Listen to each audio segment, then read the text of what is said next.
Alright, so you went snorkeling, diving, or saw an awesome reef aquarium, and now you're thinking about setting up your very own reef tank in your house. I know the idea is awesome, and having a piece of the ocean in your home sounds magical, but the hard truth about this hobby is that it's not all colorful fish and pretty corals. It's a relentless, expensive, and time consuming commitment.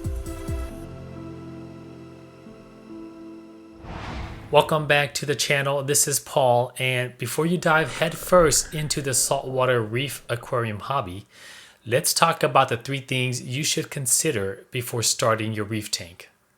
First off, let's talk about the obvious, which is money.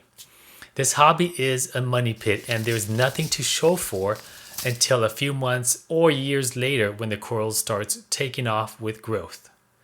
A reef tank isn't just a glass box with water in it. It's an entire ecosystem, and building one costs more than you think. You're not just buying a tank, you're also buying high-end quality lights, ensuring the right light spectrum is lit, filtration systems for nutrient control, protein skimmer for removal of waste, reactors to replenish elements, pumps for water circulation, heaters to control the temperature, testing kits, salt water, and the list goes on. You may also have to buy backup equipment just in case something fails along the way. And let's not forget the livestock. Corals and fish are not cheap. With the bans on capturing and importing these animals, the price keeps rising year after year. For example, a single frag of a mid-level SPS coral could run you $100 or more, and it's not even a guarantee that they will survive in the first week of introducing them to your tank. These frags are all so tiny, going from little nubs about ½ inch to an inch. It's also mostly out of the question trying to buy colonies of corals, as they are extremely hard to find or expensive to buy. Electricity to run your tank can also slowly add up over time as well. Every pump, heater, lights, and controller will consume a bit of power, so your utility bill will definitely go up.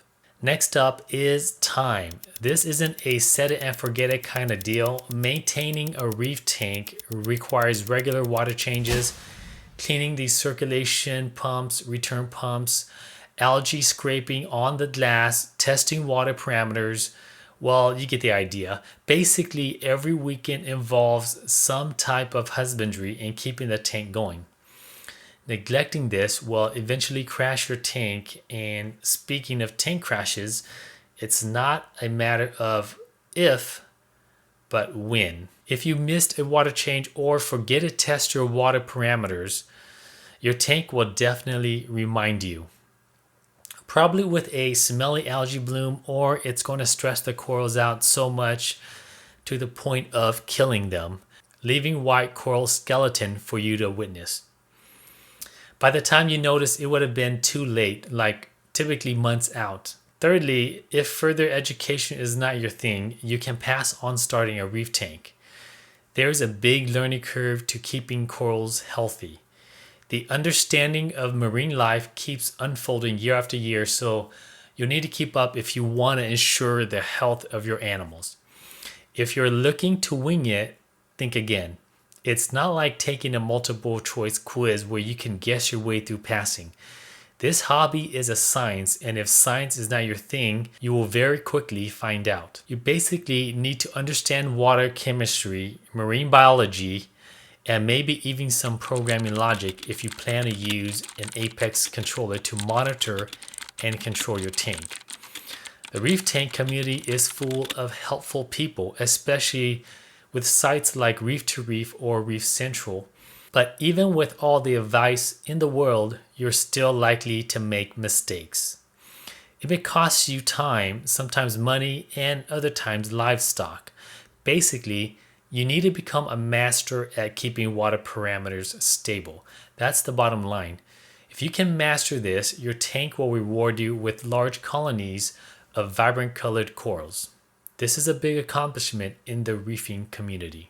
And finally, let's be reminded that this is an emotional investment.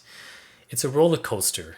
You'll spend months building your dream tank, watching it flourish, only to have an unseen hitchhiker or a random tank crash wipe it all out. If you're not ready for the heartbreak of losing a coral you've nurtured for months or years, this hobby will chew you up and spit you out.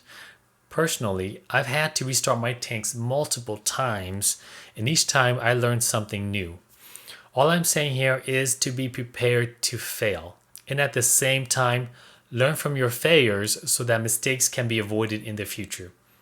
It will come to a point when you failed so much or failed enough to eventually learn how to successfully grow your corals, ensuring survival of your fishes or both. Alright, so if you have made it this far and is still interested in starting a reef tank, be sure to surround yourself with those who's successful in this hobby so that you're able to enjoy a small piece of the ocean in your living room.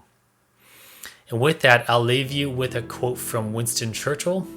Success is stumbling from failure to failure with no loss of enthusiasm.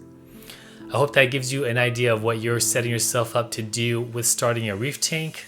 This is it for this video, so if you have any questions or comments, feel free to drop it down in the comments section below. Again, like and subscribe, and I will see you in the next video. Thanks.